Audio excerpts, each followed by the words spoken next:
बिस्मिल्लाहिर्रहमानिर्रहीम। अस्सलाम वालेकुम। आप सभी का इस्तकबाल है। आप देख रहे हैं प्रोग्राम स्पेशल रिपोर्ट अपने मेज़बान मीर हिलाल हाजिरी के साथ। इलेक्शन कमीशन ऑफ इंडिया के हवाले से खबर और खबर ज़राए के हवाले से है कि जम्मू कश्मीर के अंदर असम्बली इंतखाबात मुमकिन तौर पर सितंबर के आखिरी हफ्ते में होने जा रहे हैं और इस निस्बत से खबर यही आ रही है ज़राए के हवाले से कि 5 मराहिल के अंदर ये इंतखाबात हो सकते हैं। लेकिन इससे पहले कि आप किसी भी नतीजे पर पहुंचे, एक बार फिर से हम आपको बताते चले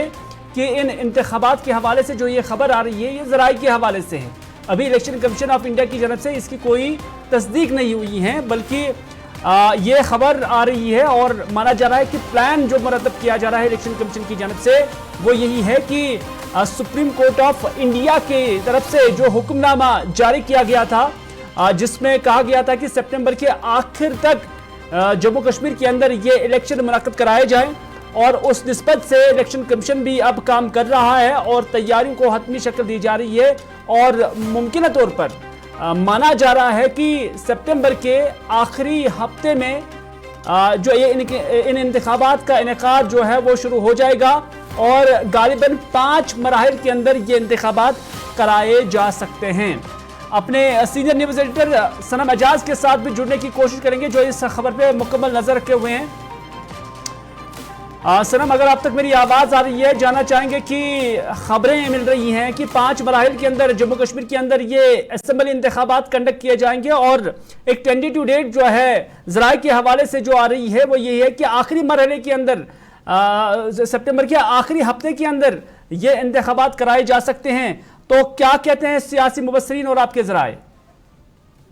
देखिए, बिल्कुल पहले कश्मीर की जब बात आती है तो कश्मीर में ही इंतखाबात या बाकी मामलात में बल्ला आलम बेसवाब की ही बात की जाती है। लेकिन चूंकि कश्मीर में जम्मू कश्मीर में जो इलेक्शन कराना ऑनरेबल सुप्रीम कोर्ट की भी गाइडलाइंस है और पिछले हफ्ते से जब वो यहाँ की चीफ मिनिस्टर के पावर्स को वगैरह को कंटेन किया गया, एलजी को पावर्स दिए, यहाँ के चीफ सेक्रेटरी को पावर्स दिए, तब के सियासत के गलियों में बड़ी खबरें आ रही कि अब दिल्ली शायद ऑनरेबल सुप्रीम कोर्ट की गाइडलाइन पे अमल करेगी और इंतखाबात कराई जाएगी। और उन्हें इंतखाबात के हवाले से सोच से बता रहे कि कहीं न कहीं मन बन रहा है सरकार का कि जो दिल्ली में जो इलेक्शन कमीशन है वो उसने पहले ही बताया था कि वैक्यूम है कश्मीर में, तो उन सभी चीजों को मद्देनजर रखते हुए एक प्रोसेस शुरू किया जा रहा है। उसमें टेंटेटिव डेट्स का ख्याल रखा जा रहा है कि किस मौसम में, किस में हालात में, क्योंकि पहले जम्मू कश्मीर जब इलेक्शन कराने तो मौसम का इंपॉर्टेंट फैक्टर है इसमें, तो वो सारी चीजें मद्देनजर रखते हुए माना जा रहा है कि इलेक्शन कमीशन इस पे सोच रहा है। लेकिन चूंकि फाइनल नोट जो है वो होम मिनिस्ट्री को देना है जम्मू कश्मीर इंतखाबात के हवाले से। जम्मू कश्मीर में इंतखाबात की जो होम मिनिस्ट्री नोट देगी उसमें वो ग्राउंड सिचुएशन भी असेस करेगा। यहाँ पिछले एक हफ्ते से या पिछले 10-15 दिनों से या पार्लियामेंट इंतखाबात के फौरन बाद जो यहाँ पे अटैक्स वगैरह भी हुए, पुलिस राजौरी को इलाके जहाँ मिलिटेंट्स नहीं थी, तो ये सारी चीजें जो है वो इलेक्शन कमीशन कंसिडर भी कर रहा है। इसमें पोलिटिकल पार्टी से भी बातचीत होगी, यहाँ की लीडरशिप से बातचीत होगी और यहाँ की जो इंटेलिजेंस इदारे हैं उनके इनपुट्स जब लिए जाएंगे तभी फाइनल डेट जो है वो ली जा सकती है। फिलहाल टेंटेटिव जो है वो प्रोबेबल्स जो है उन्हीं पे बात की जा रही है और उन्हीं प्रोबेबल्स में है कि यात्रा के फौरन बाद वो हर आम बच्चा भी बता देता है कि यात्रा के बाद जम्मू कश्मीर में इलेक्शन हो सकते हैं। लेकिन ओवरऑल फाइनल नोट जो है वो होम मिनिस्ट्री को लेना है और होम मिनिस्ट्री इस वक्त कल भी होम मिनिस्टर की मीटिंग जो है वजीर आज़म के साथ हुई है और फिर आगे कश्मीर की आवाम भी बड़ी बेताब है अपनी जमहूरियत देखने के लिए, एक इलेक्टोरल जो एक प्रोसेस है वो देखने के लिए, अपना चीफ मिनिस्टर देखने के लिए। लेकिन उस निस्बत से हमने देखा कि अगर लोगों की ये इंतखाबात डिमांड भी है और पॉलिटिकल पार्टीज़ की डिमांड है बशमूल भारतीय जनता पार्टी, लेकिन उसके बावजूद हमने देखा कि रिसेंटली जो होम मिनिस्ट्री ऑफ इंडिया की जानब से अमेंडमेंट्स लाई गई है जम्मू कश्मीर ऑर्गेनाइजेशन एक्ट के अंदर, तो क्या उससे भी ये तस्वुर किया जा सकता है कि वो एक सिग्नल थी कि हाँ भाई we are going to conduct election in Jammu and Kashmir by September 2024? देखिए, बिल्कुल पॉलिटिकल पार्टीज या पॉलिटिकल एनालिस्ट वो उस चीज को बड़ा सिग्नल ले रहे हैं और वो ले रहे हैं कि जैसे ही यहाँ पे चीफ मिनिस्टर्स के पावर्स को कम करना, एलजी को पावर देना, तो ये साफ एक सिग्नल है कि हम इलेक्शन करने जा रहे हैं। क्योंकि आगे जब इलेक्शन होगा चीफ मिनिस्टर बनेगा यहाँ पे तो चीफ मिनिस्टर को फिर किन किन हालात में या किन कानून सरकार करानी पड़ेगी, वो उसका एक सिग्नल है। शायद सरकार यहाँ पे इलेक्शन कराना चाहती है। लेकिन जो पिछले हफ्ते से या पिछले 1 महीने से जो पार्लियामेंट्री इलेक्शन के बाद जम्मू कश्मीर के हालात में जो अचानक मिलिटेंसी का ग्राफ बढ़ा है, सिचुएशन बढ़ी है, कोई बड़ा कंसर्न है और सिक्योरिटी एजेंसी उस सारे पे वर्कआउट कर रही है। और चूंकि जम्मू कश्मीर में सिक्योरिटी एजेंसी या होम मिनिस्ट्री का ही इस सारी सिचुएशन पे नजर रखती है, तो उनके इनपुट्स जो हैं उनके बाद ही कोई फाइनल डिसीजन दिया जाएगा। बहुत बहुत शुक्रिया सनम एजाज अपना नुक्ते नज़र और जानकारी देने के लिए। मुमकिन तौर पर ये इंतखाबात सितंबर के महीने के अंदर ही हो सकते हैं और इस हवाले से होम मिनिस्ट्री से नोट भी लिया जा रहा है, क्योंकि होम मिनिस्ट्री जब ग्रीन सिग्नल देगी कि सिक्योरिटी सिनेरियो बेहतर है तभी ये इंतखाबात हो सकते हैं। हालांकि सरकार भी अभी भी इस बात पर कायम है कि जम्मू कश्मीर के अंदर सिक्योरिटी सूरत हाल बेहतर है, बावजूद इसके कि जो जम्मू के अंदर पिछले कुछ हफ्तों से ये सूरत हाल देखी जा रही है। लेकिन अभी भी सरकार का ये मौक़िफ़ है कि जम्मू कश्मीर के अंदर हालात काबू के अंदर है और इस तरह से अगर ये इंतखाबात हो जाते हैं तो जम्मू कश्मीर के लिए एक बड़ी बात होगी और सरकार भी उसमें अभी तक पॉजिटिव ही नज़र आ रही है और माना जा रहा है कि जो अभी तक ये खबर डेवलप हुई है इसी के मुताबिक सितंबर के आखिरी जो हफ्ता है उसमें जम्मू कश्मीर के अंदर ये इंतखाबात जो है मुनक़द हो सकते हैं।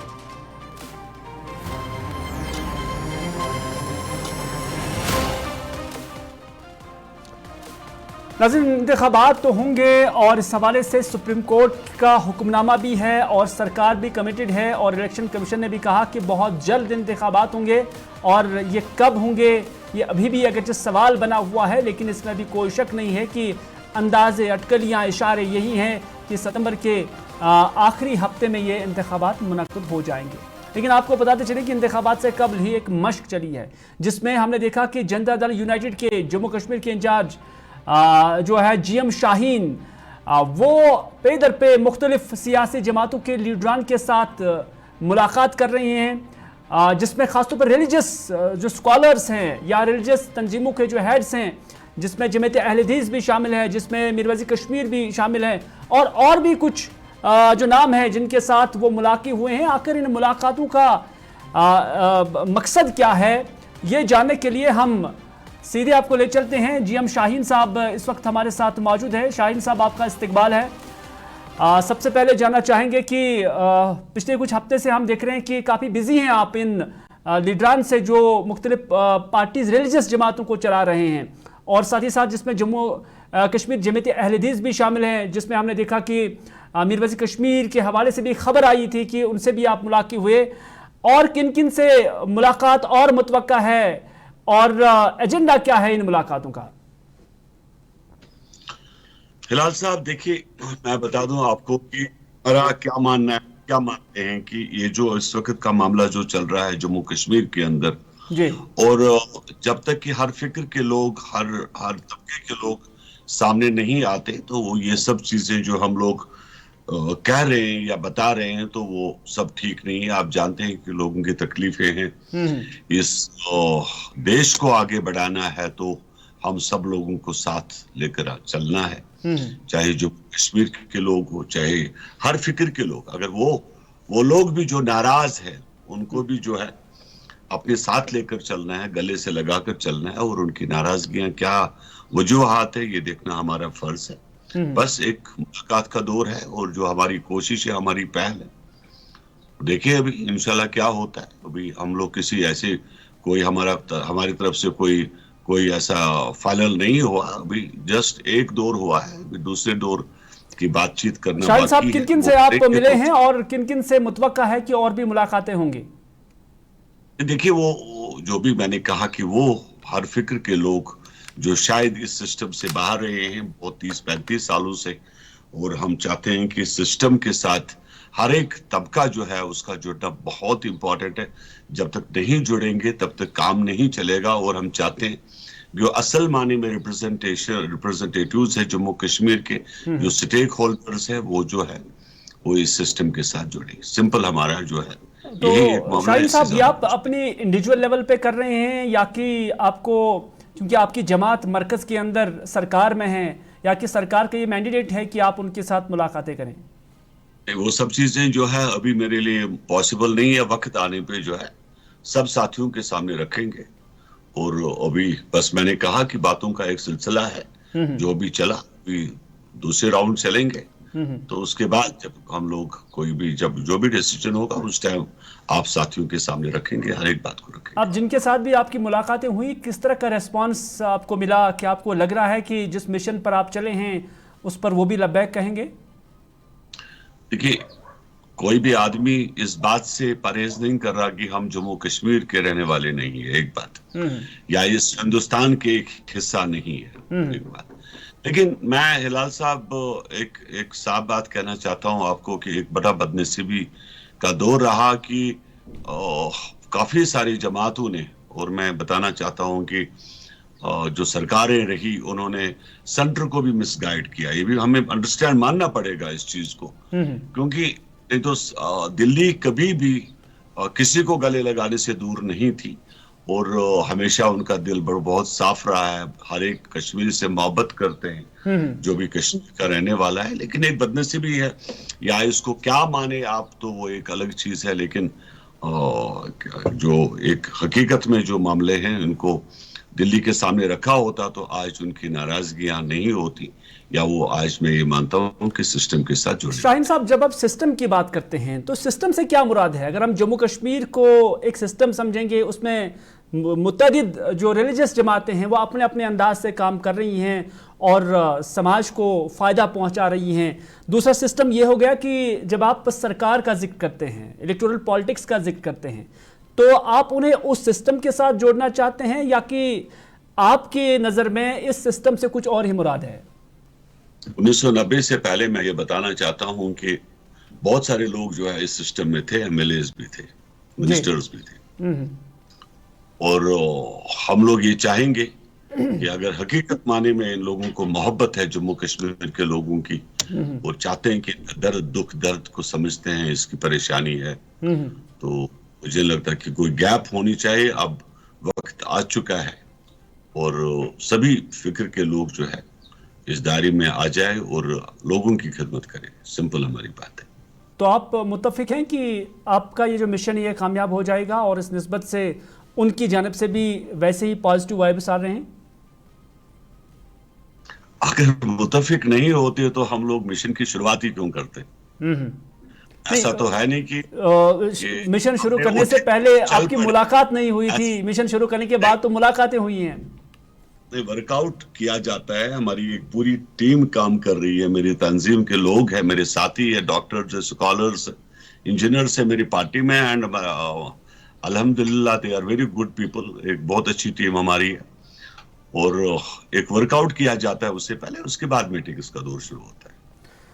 चलिए, बहुत बहुत शुक्रिया। पूरी तरह से आपने बातों की वजाहत भी नहीं की, लेकिन इशारों में बहुत कुछ आपने बता दिया कि जब सिस्टम का जिक्र आया तो आपने प्री 90s का जिक्र किया कि जब यहाँ ऐसे ही अफराद या ऐसे ही लीडरान एमएलए भी बने थे, तो उसका मतलब यही समझा जा सकता है कि शायद आप इलेक्टोरल पॉलिटिक्स की तरफ उन्हें दावत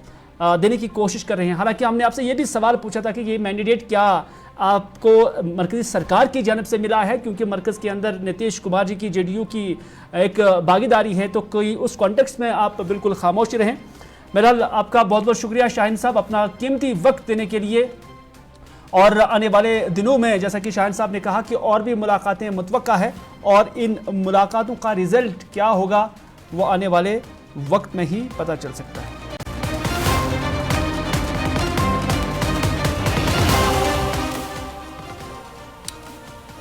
चलिए, बात पट्टन की भी करते हैं। बारामूला के पट्टन इलाके में आज पानी को लेकर एहतजाज हुआ था, लेकिन उसके बाद यहां पर पत्थरबाजी भी हुई।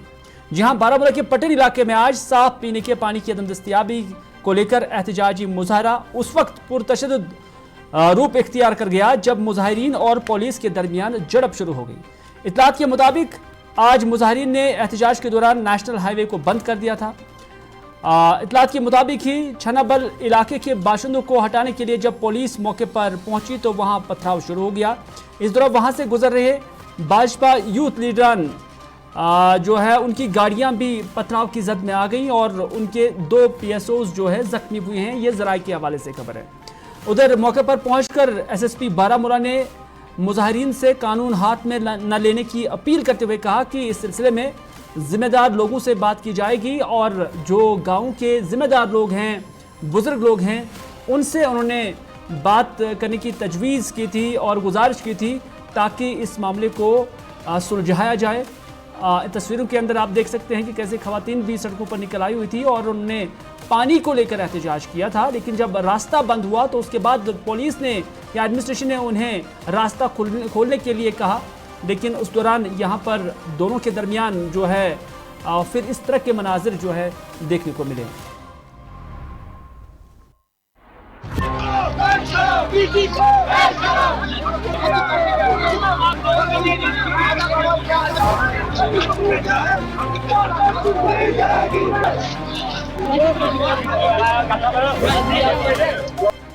वायलेंस करके, स्टोन पेंटिंग करके, किसी को जख्मी करके ये मांग पूरी नहीं हो पाएगी।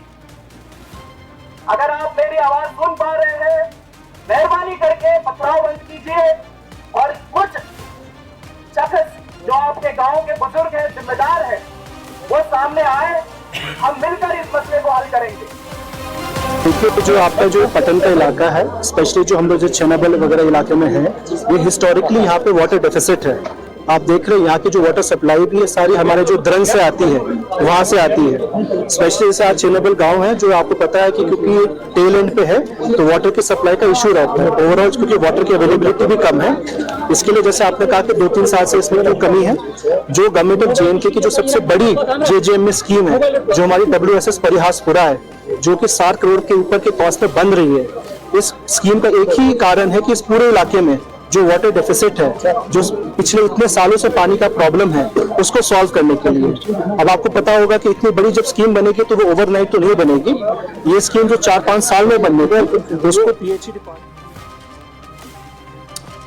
चलिए, ये तो पटन की बात थी, लेकिन बटमालू का भी ऐसा ही हाल था। बटमालू के अंदर भी पानी की किल्लत को लेकर मकामी लोगों ने एहतजाजी मुजाहरा किया। बटमालू के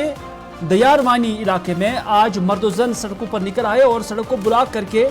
महकमा जल शक्ति के खिलाफ एहतजाजी मुजाहरा करते हुए पीने का पानी मुहैया न होने की वजह से इंतजामिया के खिलाफ जोरदार एहतजाज किया। इस दौरान मुजाहरी ने वॉइस टीवी के साथ बात करते हुए कहा कि वो कई माह से साफ पीने के पानी की सहूलियात से महरूम है। लोगों ने कहा कि महकमा जल शक्ति ने उन्हें सड़कों पर निकल आने के लिए मजबूर कर दिया है।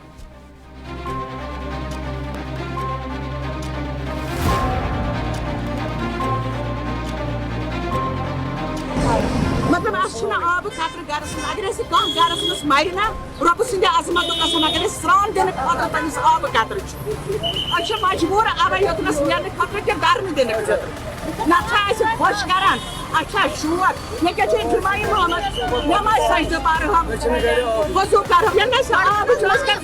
चीज करान बंद अच्छा हमार रबी पत करान जमींदारन चीज पत तिम त्रावान आब करस सही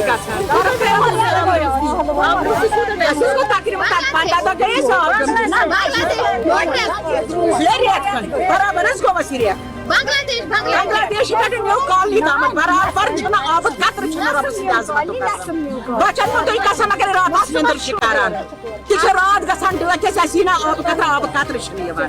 मगर यह गवर्नमेंटस खतर तह शर्म यह सान खतर तह शर्म कि गवर्नमेंट कित पे बर्दाश्त करान अस माजे बेन टकसालस पे नुन जुलूस कड़न खतर अस फेस बसान अस शर्म शर्मी गसान सान खतर अम खुद सान खतर मौत बेहतर यह गो हंदवरिस मज हंदवरिस मज 3 खतर तर से तम अकी घर 4 नफर गवर्नमेंट सोचा कि हर अकिस गरस गम दी मर पेशेदार एक्सीडेंट। सोपोर का भी जिक्र करते हैं। आरमपुरा सोपोर माफी का सोपोर के हैदर कॉलोनी बी आरमपुरा के मकामी बाशिंदों ने इलाके में नाकिस ड्रेनेज सिस्टम को लेकर इंतजामिया के खिलाफ एहतजाज किया। इस दौरान मकामी बाशिंदों ने वॉइस टीवी को बताया कि एक तरफ इंतजामिया तामीराती कामों पर करोड़ों रुपए सर्फ करने का दावा करती हैं, तो दूसरी तरफ वो ख़राब सड़क और नाकिस ड्रेनेज सिस्टम के बायस गुनगु मुश्किलात से दो चार हैं। लोगों के मुताबिक अगरचे उन्होंने कई बार ये मसाइल महकमा R&B और मुतल्लिका अफसरान के सामने भी उठाए, ताहम इनके कानून पर जूं तक न रहेंगी।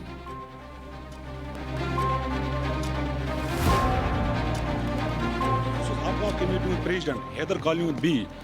टाउनस मज बसान सिर्फ 4 कोचस ये सोपोर पोस आए लगाने डांगरपुरस मज अहद खतर शेम ADC साहब तुलान सिर्फ फोटो लूकन सिर्फ सेल्फी तुलान मगर काम करान कहें अस करो तुमन ऑफिसरन एप्रिशिएट यम ऑफिसर काम करान गोनेथि एग्जीक्यूटिव ऑफिसर समीर साहब अगर तुम क्लॉक टावर कत करो क्लॉक टावर तो बनो समीर साहबन अगर तुम ये फंवार वो तो सह बनो समीर साहबन अगर तुम ये ऑफिस वो टाउन सह बनो समीर साहबन तिथन ऑफिसरन गन एप्रिशिएट दोम कर तहसीलदार साहबस ये एप्रिशिएट तारिक अहमद शेख ये वनस प्रेजेंट तहसीलदार साहब सो रस अक बज बैग तम त मसाइल मगर कर ईओ साहबस ये अपील हकफिर गए ईओ साहबस अम सात तारिक साहब ये एग्जीक्यूटिव ऑफिसर मगर तस से मस गसान कहें इस सोपोर पोस फंडस सह लगो डांगरपुर यम सन अवकाफ कमेटी अगर इन उधर जिला बडगाम के सुरस्यार चाडूरा ब्लॉक के लोगों ने आज एहतजाजी मुजाहरा किया और मुजाहरा मुतल्लिका यानी सुरस्यार बीडीओ ऑफिस के खिलाफ। इनकी 2 शिकायतें खास कर थी। हालांकि इनका कहना है कि उनके इलाके को पसपोश ही रखा गया है, लेकिन खास तौर पर उनका ये कहना था कि एक तो जो ग्राम सभा के अंदर प्लान बनते हैं उससे फिर बदला जाता है, ये लोगों का इल्ज़ाम था। उन प्लान्स को, उन मंसूबों को बदला जाता है, उन पर अमलावरी नहीं होती है, नंबर 1। दूसरा उनका ये कहना है कि इस पूरे ब्लॉक के अंदर जहां जहां पर भी जो गांव भी आता है वहां पर डस्टबिन जो है नस्ब किए गए हैं, लेकिन डस्टबिन भर आए हैं और ओवरफ्लो वहां से हो रहा है और उसके बाद उसे कलेक्ट नहीं किया जाता। नतीजा ये है कि जो अमल डस्टबिन को लेकर, साफ सफाई को लेकर इन देही इलाकों के अंदर शुरू किया गया ये अमल था, ये बेकार साबित हो रहा है, ये लोगों का कहना है। लेकिन जब हमने यही बात मुतल्लिका बीडीओ डॉक्टर रासिक के साथ उठाई तो डॉक्टर रासिक ने 2 चीज़ें बताई। उन्होंने कहा कि जो प्लान पंचायत बॉडी ने या ग्राम सभा ने मुरतब किए हैं हम उन्हीं पे अमल करते हैं, उससे बाहर नहीं निकलते हैं। अलबत्ता उनका कहना है कि एक बजटरी और उसके साथ साथ टेक्निकल कंपल्शंस होते हैं जिसकी वजह से उन सारे कामों पर अमलावरी नहीं हो पाती है जो काम ग्राम सभा ने तजवीज़ किए होते हैं। यानी मिसाल उन्होंने कहा कि अगर 20 काम ग्राम सभा ने दिए तो सभी 20 काम नहीं होते हैं, उसमें बजट की मुनासिबत से, बजट की जो प्रोविजंस हैं उनको मद्देनजर रखते हुए 5, 6, 7, 8 या 10 काम निकल सकते हैं और बाकी जो काम है वो रह जाते हैं जिस पर लोग एहतजाजी मुजाहरा करते हैं। दूसरा उन्होंने कहा कि जो डंपिंग जो गार्बेज है उसे उठाया क्यों नहीं जाता है, तो उसमें उन्होंने माजरत जाहिर की है इस एतबार से कि उन्होंने हायर अथॉरिटीज़ को लिखा है कि इस ज़िम्मन में उन्हें एक लैंडफिल दी जाए, जहां पर एक डंपिंग साइट दी जाए जहां पर इस गार्बेज को डंप किया जाए। और डॉक्टर रासिक का ये भी कहना है कि तब तक ये सारा काम जो है इसे हतमी नहीं समझा जा सकता है जब तक ना चरार शरीफ के अंदर जो प्लास्टिक वेस्ट मैनेजमेंट यूनिट है वो जब तक ना मुकम्मल हो जाता है तब तक ये सारा काम नामुकम्मल है। और उन्होंने ये भी कहा कि तकरीबन 70 से 80% काम उसका मुकम्मल हो चुका है और कुछ वक्त लगेगा जिसके बाद इन सारी मुश्किलात का इजारा किया जा सकता है। लेकिन लोगों ने क्या कुछ कहा वो भी आप तक पहुंचाएगा।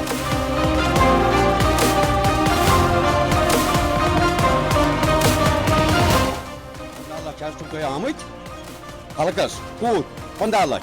15 लाख दीव सा तुम मेरे प्लान क्या जो काम दीजो खाली काम अब थे जो काम बनियारस तो 2 काम त्राये 7 लाखन मज बेचारस आज बोजान आज आम 17 लाख 16 लाख 90,000 रुपये फिलहाल 17 लाख रुपये आम अत वन 2 लाख गई तो गई पोकुत थवान पी सोनिस बदनस वैल्यू कह थवान अगर प्लान दिवान अकि हिसाब कम काम कर क्या कर पत्न सह प्लान चोटमुत पत्न बदल प्लान आज ना ड्रेन कह आज थोमुत कोच प्यू आज ना छो यह बंड चेन कुन आज थोमुत यह सा कोचरस मे सेल प्यून अमिस दिन यह पाई लगान दलील क्या टा मुलाजिम क्या पत्न इंटरफेयर करान गाड़ी आम या मशीन आम या कह चीज आमुत मे ना मे पाई बहुत सरपंच मे वोनमुत यमो अच्छा गाड़ सोर आम या यह कुन तुंदिस हल्कस गाड़ या तुंदिस हल्कस डस्टबिन तक तुल तो थी बनियार बनियार तमिस सड़क पे टाप निमित शुरो यह जिम्मेवारी आसान VLW सुन जिम्मेवारी ये तुल अच्छा त्राय गामस मज सरपंचस कर हवा डस्टबिन 10 ये पत क्या काम कर तिमन क्या पुसरेगी निभाव बह गाँव सत क्या कर मगर अच्छन पता कि तिमन निमिट तीन खाई कड़ फजल, हार्ट का भी एक मसला है क्योंकि दिल के अमराज की जो तादाद है वो बढ़ रही है और बेशतर अवकात हम देख रहे हैं कि अचानक हार्ट अटैक्स की वजह से लोगों की मौत भी वाक़ा हो जाती है। वादी कश्मीर के मारूफ कार्डियोलॉजिस्ट डॉक्टर खालिद मोहिद्दीन के साथ वॉइस टीवी उर्दू के नुमाइंदे फैसल रियाज और मुदस्सिर ने आज बात की और उनसे यही सवाल पूछा कि आखिर इन हार्ट के यानी दिल के जो अमराज हैं इसके वजूहात क्या हैं, हार्ट अटैक्स क्यों बढ़ जाते हैं। उस पर डॉक्टर खालिद मोहिद्दीन का ये कहना है कि एक तो इंसान को चलना चाहिए यानी गाड़ियों का कम इस्तेमाल करना चाहिए। दूसरा उन्होंने ये भी कहा कि खान पान में हमें काफ़ी एहतियात रखना है। हमें जो बाज़ार का फूड है ख़ासतौर पर जब हम जंक फूड की बात करते हैं, कोल्ड ड्रिंक्स का जिक्र उन्होंने किया, अगर हम इन चीज़ों पर काबू करें, उन चीज़ों पर कम अमल करें, वो चीज़ें कम खाएं तो फिर ये हार्ट अटैक की रेट जो है ये कम हो सकती है। डॉक्टर खालिद मोहिद्दीन ने क्या कुछ कहा, आइए देखते हैं। मैं पहले भी प्रिंट और इलेक्ट्रॉनिक मीडिया में कहता रहता हूँ कि आप इंडिया को या हमारी यूटी को या कश्मीर को, जम्मू को 1950 से 2024 का सफ़र देखिए। पहले यहाँ पे गुर्बत थी, पीपल वेयर पुअर, यहाँ पे हाउसिंग कंडीशंस ठीक नहीं थे, यहाँ पे इन्फेक्शस डिजीज हुआ करते थे, कॉलरा एपिडेमिक्स थे, जॉन्डिस के एपिडेमिक्स हुआ करते थे। अब फॉर एग्जांपल इन 74 ईयर्स में हमारी इकोनॉमिकल कंडीशन इंप्रूव हो गई देश की। जब यहाँ की इकोनॉमिक कंडीशन इंप्रूव हो गई, कुछ चेंजेस आती है अर्बनाइजेशन की वजह से। एक, there free availability of fast food है, free availability of red meat है, free availability of soft drinks है, फ्री अवेलेबिलिटी ऑफ, जब फूड लॉट ऑफ अवेलेबिलिटी हो गई उसकी वजह से लोगों का वजन बढ़ गया। मैं कहता रहता हूँ, आप फोटोग्राफर्स देखिए 1940 का ये कश्मीरी और 2024 का कश्मीरी, आप फोटोज कंपेयर कर दीजिए, वी आर विजिबली ओबीस। अब दूसरा, job stress, other stress of life, people resort to smoking. अब स्मोकिंग की मैं एक दिन बात कर रहा था, I was talking to a particular company, I was asking कि कितना कंजप्शन है पर डे एक सिगरेट ब्रांड का in Kashmir. I am not here to quote anything officially but it is staggeringly high. चौथा, ये हाई सॉल्ट सोसाइटी है, we are taking salty, so sedentary lifestyle, so ज़्यादा fast food और readymade का इस्तेमाल करना, ज़्यादा शुगर का इस्तेमाल करना, ज़्यादा सॉफ्ट ड्रिंक्स का, कोल्ड ड्रिंक्स का इस्तेमाल करना, स्मोकिंग, वज़न का बढ़ जाना, डायबिटीज़, जॉब, दी स्ट्रेसेस, और जो मैंने बाकी चैनल्स को भी बताया, इंटरप्टेड स्लीप। अगर कोई ठीक तरह से 6 या 8 घंटे नहीं सोएगा, ये हार्ट अटैक्स के, हार्ट डिजीज के चांसेस बढ़ जाते हैं। जैसे मैं पहले भी।